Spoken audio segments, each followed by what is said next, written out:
দেখুন বন্ধুরা, আজকে আমি সকাল সকাল রান্না করে রেখে চলে যাব যে মাঠে ধান রোয়া হয় সেই মাঠে। তা মাঠে গিয়ে তোমাদের দেখাবো যে কি কাজ আমরা করি। তা মাঠে যাওয়ার আগে আমি বাড়িতে রান্না করে রেখে তারপরে যাব। তা সবজি ক্ষেতের থেকে কয়েকটা টক পালন তুলে নিচ্ছি। তাই এই টক পালনগুলোই সুন্দর ফুল এসেছে দেখুন। এই টক পালনে ফুল যখন আসবে তখন খুব টক হয়, আর যখন কচি থাকে তখন টক একটু কম হয়। তা দেখুন বন্ধুরা, টক পালনগুলো কত সুন্দর ফুলেছে।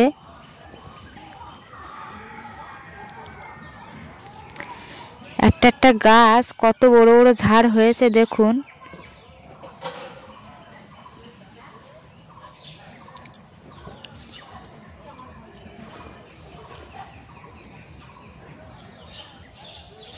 তাই এই টক পালন কীভাবে রান্না করি সেটা তোমরা দেখতে থাকো ভিডিওয়।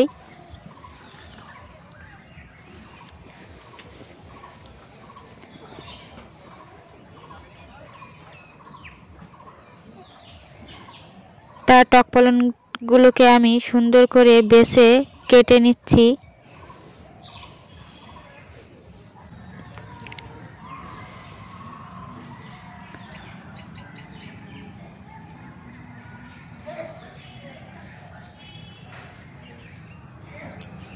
তা দেখুন বন্ধুরা, এই টক পালনগুলোই ফুলগুলো সব পেকে পেকে গিয়েছে। তাই এই টক পালনে টক হবে খুব, আর যে টক পালনে ফুল কচি থাকে সেই টক পালনে টক কম হয়। তাই এই দিকে আমি টক পালনগুলোকে কেটে সুন্দর করে ধুয়ে নিচ্ছি।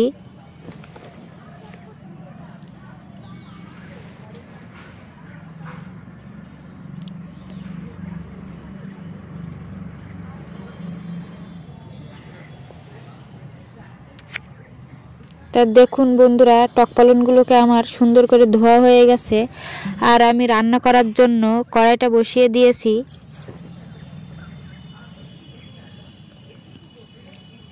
কড়াইতে তেল দিয়ে আমি ফোড়নে দিয়ে দিচ্ছি পাঁচফোড়ন।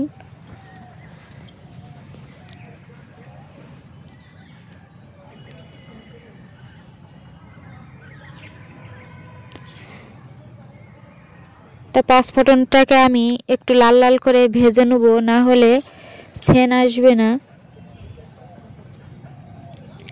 আর এদিকে কেটে ধুয়ে রাখা টক পালনগুলোকে আমি দিয়ে দিয়েছি, দিয়ে সুন্দর করে কষিয়ে নেব।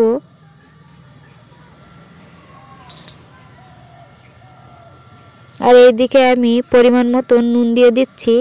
টকে একটু নুন বেশি লাগে, না হলে টকটা বোঝা যায় না যে টক হয়েছে কিনা। আর এইদিকে হলুদটা দিয়ে দিয়েছি পরিমাণ মতন। নুন হলুদ দিয়ে আমি টক পালনটাকে খুন্তি দিয়ে নেড়ে চেড়ে নিচ্ছি। আর টক পালনটাকে সুন্দর করে কষিয়ে নিয়ে পরিমাণ মতন জল দিয়ে দিচ্ছি। তা দেখুন বন্ধুরা, টক পালনটা আমার সুন্দর করে ফুটে গেছে, আর সুন্দরভাবে সিদ্ধ হয়ে গেছে দেখুন। এবার আমি টকে একটু মিষ্টি দিয়ে দিচ্ছি। তোমরা টকটাকে একটু টেস্ট করে দেখে নিবে, নিয়ে টকে একটু মিষ্টি দিয়ে দেবে। আর এইদিকে রান্না করে রেখে আমরা মাঠে যাচ্ছি সার নিয়ে। যে ক্ষেতে আমরা ধান রুবো সেই ক্ষেতে সার ছড়াতে হবে। তা দেখুন বন্ধুরা, আমরা কি সার নিয়ে যাচ্ছি সেটা আমরা খেতে গিয়ে তোমাদের দেখাচ্ছি। তা দেখুন বন্ধুরা, একটা দানা দানা মতন সার আর একটা গুঁড়ো সার। আর এই সারগুলোকে সুন্দর করে জমিতে ছড়িয়ে দিতে হয়, তারপরে এই যে ধান খেতে রুতে হয়। আর এইদিকে রোদ্দুর লেগে গেছে, তাই আমি ওড়নাটা মাথায় দিয়ে নিয়েছি।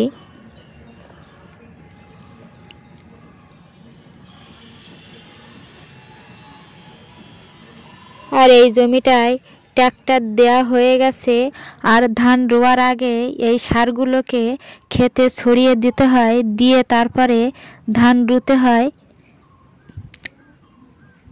তা দেখুন বন্ধুরা, তোমাদের দাদা এই সারগুলোকে জমিতে ছড়িয়ে দিচ্ছে, আর কালকে এই জমিতে রোয়া হবে। দেখা হবে পরবর্তী ভিডিও নিয়ে।